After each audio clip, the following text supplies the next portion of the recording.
الرحمن الرحيم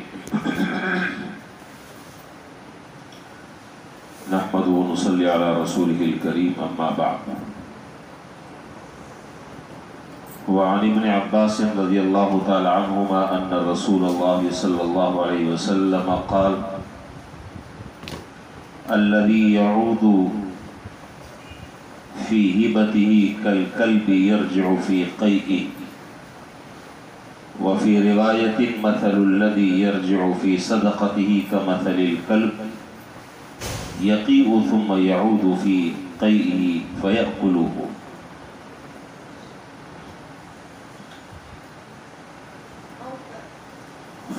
حضرت عبداللہ بن عباس رضی اللہ تعالیٰ عنہما سے یہ روایت مروی ہے.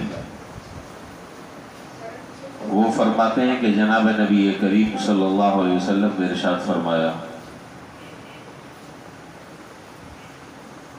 کہ جو آدمی کسی کو کوئی چیز ہبہ دے، ہبہ کرے، ہبہ کا معنی گفٹ، ہبہ کرے اور پھر ہبہ کرنے کے بعد اس سے واپس تقاضا کرے لینے کا، وہ اس کتے کی طرح ہے جو قے کرے پھر چاٹ لے. دوسری روایت میں ہے کہ اس شخص کی مثال جو صدقہ دے کر واپس لے اس کتے جیسی ہے جو قے کر کے اسے چاٹتا. اب ذرا سا مسئلہ سمجھ لیں. یہ تو حدیث کا متن اور اس حدیث کا ترجمہ میں نے عرض کیا. کوئی آدمی کسی چیز کو کہ کوئی آدمی کوئی چیز کسی کو بخشش کرتا ہے، ہبہ کرتا ہے، اسے گفٹ کرتا ہے. یہ جو ہبہ کرنے والا ہے اس کو کہا جاتا ہے فقہی اصطلاح میں واہب، اور جو چیز گفٹ کی جا رہی ہے وہ کہلائی جاتی ہے شیء موہوب. اور جس آدمی کو ہبہ کیا جا رہا ہے، جس کو گفٹ دیا جا رہا ہے، وہ ہے موہوب لہو. بہرحال یہ تو ایک فقہی اصطلاح ہے، اس کو چھوڑیں. آپ اصل نفس مسئلہ سمجھ لیں. کسی آدمی نے کسی شخص کو کوئی چیز ہبہ کی یا کوئی چیز بخشش کی، اس نے کہا کہ جی میں نے یہ چیز لے لی. اس نے کہا میں نے یہ چیز آپ کو دی. اس نے کہا کہ میں نے لے لی. صرف اتنی بات ان دونوں کے کہہ دینے سے یہ ہبہ اور یہ گفٹ مکمل نہیں ہوگا. اس میں بہت بڑا نقص ابھی بھی موجود ہے. اتنی بات کہہ دینے سے نہ یہ ہبہ مکمل ہوگا، نہ یہ بخشش مکمل ہوگی، نہ صدقہ مکمل ہوگا. اس ایک نے کہا کہ میں نے دے دیا، دوسرے نے کہا کہ جی میں نے لے لیا. مکمل نہیں. مکمل کب ہوگا؟ مکمل اس وقت ہوگا کہ جس آدمی کو وہ چیز آپ گفٹ کر رہے ہیں، جس آدمی کو وہ آپ ہدیہ کر رہے ہیں، ہبہ کر رہے ہیں، صدقہ کر رہے ہیں، اس نے اس چیز پر قبضہ بھی کر لیا ہو. یعنی وہ چیز اس کی کسٹڈی میں آ گئی ہو، اس کا قبضہ مکمل ہو چکا، اس کی تحویل میں وہ چیز آ گئی ہو. اب جا کر یہ ہبہ، یہ گفٹ، یہ صدقہ یہ مکمل ہو جائے گا. مثال کے طور پر یہ مسائل سامنے آتے رہتے ہیں، اس لیے میں ذرا سا اس بات کو تھوڑی تفصیل سے عرض کر رہا ہوں. فرض کریں باپ نے 3 بیٹے تھے. ان 3 بیٹے میں سے 2 بیٹوں نے باپ کی بڑی خدمت کی. باپ کا دل خوش ہوا. اس نے بیٹے سے کہا کہ بھئی یہ جو میری دکان ہے، یہ میں دکان تمہیں بطور گفٹ کے دیتا ہوں. ٹھیک. ابھی اس کے اوپر اس کا قبضہ نہیں ہوا، بیٹے کی تحویل میں وہ چیز نہیں آئی، پیپر اس کے نام پر نہیں بنے. یہ اس کی کوئی حیثیت نہیں، کوئی حیثیت نہیں، نہ شرعاً نہ قانونا. دوسری صورت یہ ہے کہ ابھی مالک نہیں بنایا، اتنے میں خدا نخواستہ باپ کا انتقال ہو گیا، زبانی ہبہ ہو گیا، زبانی ہبہ ہونے کے بعد ابھی قبضہ اس پر مکمل نہیں ہوا، اتنے میں اس سے پہلے باپ دنیا سے چلا گیا۔ اب کیا ہوگا؟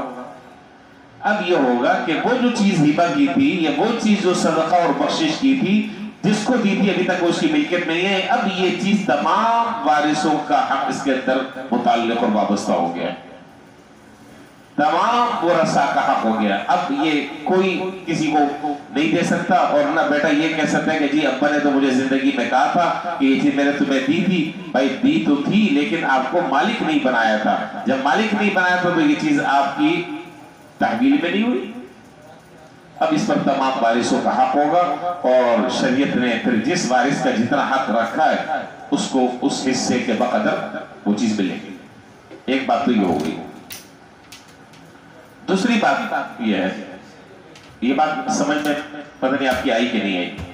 اگلی بات، ایک آدمی کسی کو کوئی چیز بخشش کرتا ہے، کسی کو کوئی گفٹ دیتا ہے، کوئی ہدیہ دیتا ہے، قبضہ بھی مکمل ہو گیا، جس کو دیا تھا اس نے اس پر قبضہ بھی کر لیا، اس کی تحویل پہ بھی وہ چیز آ گئی۔ اب کسی وجہ سے یہ ہدیہ دینے والا اپنا ہدیہ واپس لینا چاہتا ہے، اب اس کے بارے میں شریعت کا کیا حکم ہے؟ یہ جو میں نے ابھی روایت پڑھی ہے یہ اسی سے متعلق ہے۔ کسی نے کسی کو کوئی بخشش کی، کوئی صدقہ کیا، صدقہ دیا، کوئی ہبہ کیا، کوئی چیز، اب خیال آیا کہ بھائی اس کو تو تھوڑی سی چیز دے دینی چاہیے تھی، میں نے تو بہت ساری قیمتی چیز دے دی، اب ایسا ہے کہ میں واپس لے لیتا ہوں۔ اب آیا اس کو واپس لینے کا اختیار ہے یا نہیں ہے؟ فقہاء کے اندر اس میں ذرا سا مسئلے میں اختلاف ہے۔ حضرت امام شافعی رحمۃ اللہ علیہ فرماتے ہیں کہ کوئی آدمی کسی کو کوئی بھی چیز ہدیہ دے، ہدیہ دینے کے بعد کوئی آدمی کسی کو کوئی چیز بخشش کرے، بخشش کرنے کے بعد اگر اس آدمی نے اس کے اوپر قبضہ مکمل کر لیا ہے، اس کو اپنی تحویل میں لے لیا ہے، اب اس آدمی کے لیے جائز نہیں ہے کہ وہ اس سے واپس لے سکتا ہے، اب واپس لینے کی اجازت نہیں۔ ہاں ایک صورت ہے، اور وہ صورت کیا ہے؟ وہ صورت یہ ہے کہ باپ بیٹے کو کوئی چیز دیتا ہے تو باپ کو یہ اختیار حاصل ہے کہ وہ لے لے۔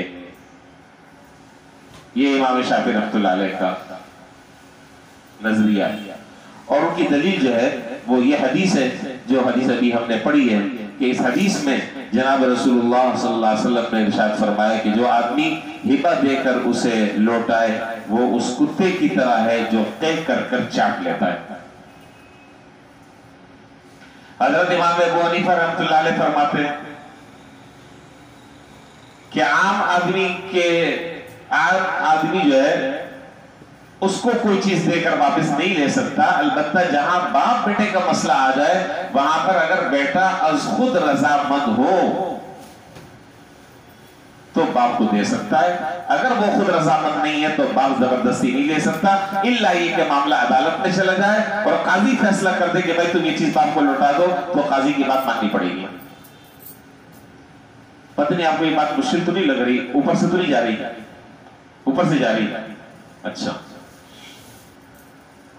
حضرت امام ابو حنیفہ رحمۃ اللہ علیہ کی جو دلیل ہے وہ حدیث میں ہے کہ آپ نے فرمایا، حضور صلی اللہ علیہ وسلم نے مَنْ وَهَبَ هِبَةً فَهُوَ أَحَقُّ بِهَا مَا لَمْ يُثَبِّتْهَا۔ اور ویسے ہمارے ہاں جو فقہ کی مشہور کتابیں جو ہمارے ابتدائی درجات میں پڑھائی جاتی ہے، کنز الدقائق، اس میں کتاب الہبہ ایک باب ہے، اس میں ہبہ کے مکمل ہونے کی 7 شرائط ذکر ہے۔ بہرحال وہ تو آپ سے متعلق نہیں، میں صرف حوالہ دے رہا ہوں۔ تو خلاصہ یہ ہے بات کا، خلاصہ یہ نکلا کہ اگر کوئی آدمی کسی کو کوئی چیز دیتا ہے تو دینے کے بعد اچھی طرح سوچ لینا چاہیے۔ ایک واقعہ پیش آیا تھا آج سے کئی سال پہلے، یہاں پر تو پیش نہیں آیا، پنجاب میں کسی جگہ پر پیش آیا اور کسی مستند آدمی نے یہ بات بتائی، اس لیے آپ لوگ ان سے احتیاط کریں۔ وہ احتیاط کیا ہے؟ وہ احتیاط یہ کہ کسی کی تقریروں سے زیادہ متاثر نہیں ہونا چاہیے، ورنہ بڑا نقصان ہو جاتا ہے۔ ایک صاحب جو ہے وہ مولانا صاحب تھے، مفتی صاحب تھے، وہ کسی جلسے میں انہوں نے بیان کیا، تقریر کی، اور وہ تقریر اتنی پر اثر تھی کہ پورا مجمع لوٹ پوٹ ہو گیا۔ ایک صاحب نے اپنی 0 میٹر گاڑی جو ہے وہ مفتی صاحب کو ہدیہ کر دی، اور کاغذات بھی ان کے حوالے کر دی، چابی بھی ان کے حوالے کر دی، سب چیزیں کر دی۔ کرانے کے بعد جب گھر پہنچا تو اس کو بڑی شرمندگی کہ ہائے مت ماری گئی، مولوی کو اتنی بڑی چیز، وہ تو بیچارہ عطر کی شیشی پر راضی ہو جاتا ہے، اس کو گاڑی دینے کی کیا ضرورت تھی، یہ کیا کیا؟ وہ تو 20-25 روپے کی عطر بھی آپ جیب سے نکال کے دے دیں تو اس پر بھی وہ کہتا ہے کہ جزاک اللہ، اور یہ لاکھوں کی گاڑی جو ہے وہ اس کے حوالے کر دی۔ اب کیا ہوگا؟ اب یہ مسئلہ یہاں پر مفتیوں کے ہاں دارالفتہ میں یہ مسئلہ گھوم رہا ہے، تو اس لیے میں نے کہا کہ کسی سے ایسا نہ ہو کہ آپ بہت زیادہ متاثر ہو جائیں اور متاثر ہو کر کوئی قیمتی چیز اس بیچارے کو دے دیں اور پھر کل آپ کو ندامت اور شرمندگی ہو کہ ہائے یہ میں نے کیا کر لیا۔ اتنی سی چیز دے دیں کہ کل خدا نخواستہ آپ کو ندامت نہ ہو، شرمندگی نہ ہو، افسوس نہ ہو کہ جی میں نے تو پتہ نہیں کیا کام کی، یہ نہیں کرنا چاہیے تھا۔ تو ہدیہ دینے کے بعد واپس لینا یہ پسندیدہ نہیں ہے، یہ اس کتے کی طرح ہے جو قے کرتا ہے اور قے کرنے کے بعد جب بھوک لگتی ہے تو دوبارہ پھر اسی قے کو چاٹ لیتا ہے، پسندیدہ نہیں ہے، یہ مکروہ تنزیہی ہے، اس سے بچنا چاہیے۔ بہرحال یہ ہبہ سے متعلق۔ اور اچھا ایک آخری بات اہم رہ گئی، اس لیے کہ پھر ہفتے سے انشاءاللہ قربانی کے مسائل ہم شروع کریں گے انشاءاللہ، کیونکہ اب موسم آ گیا ہے اور اللہ نے چاہا تو ہفتے کو شاید یکم ذی الحجہ بھی ہو، تو موقع محل کے اعتبار سے یہاں پر گفتگو ہوتی ہے۔ اب قربانی کے جتنے دن ہیں اس میں قربانی کے مسائل ہوں گے۔ دیکھیں 2 چیزیں ہوتی ہیں، ایک ہوتا ہے ہدیہ، آپ نے سنا ہوگا، اور ایک ہوتا ہے صدقہ۔ دونوں میں فقہی اعتبار سے فرق ہے۔ فرق کیا ہے؟ فرق یہ ہے کہ صدقہ جو ہوتا ہے اس صدقے کی نسبت عام طور پر اللہ تعالیٰ کی طرف ہوتی ہے، اور آدمی اس صدقے کو کرنے سے مقصود اللہ تعالیٰ کی رضا اور اللہ تعالیٰ کی خوشنودی ہوتی ہے، بدلہ خوشی ہوتا ہے۔ اور ہدیے میں کیا ہوتا ہے؟ ہدیے میں اصل مقصد اللہ تعالیٰ کی رضا نہیں ہوتی، ہدیے میں مقصد سامنے والے کی دلجوئی ہوتی ہے اور اس کو خوش کرنا مقصود ہوتا ہے، طیب خاطر مقصود ہوتی ہے، یہ مقصد ہوتا ہے۔ اللہ تعالیٰ کی ٹھیک ہے ثواب کی نیت ہوتی ہوگی، لیکن اصل مقصد جو ہے وہ سامنے والے کی دلجوئی مقصود ہوتی ہے۔ تو ہبہ میں اور صدقے میں دونوں میں یہ فرق ہے۔ بہرحال یہ موٹے موٹے کچھ احکام تھے ضروری جو میں نے عرض کر دیے، اللہ تعالیٰ ہمیں سمجھنے کی، اس کے مطابق عمل کی توفیق عطا فرمائے۔ وآخر دعوانا الحمدللہ رب العالمین۔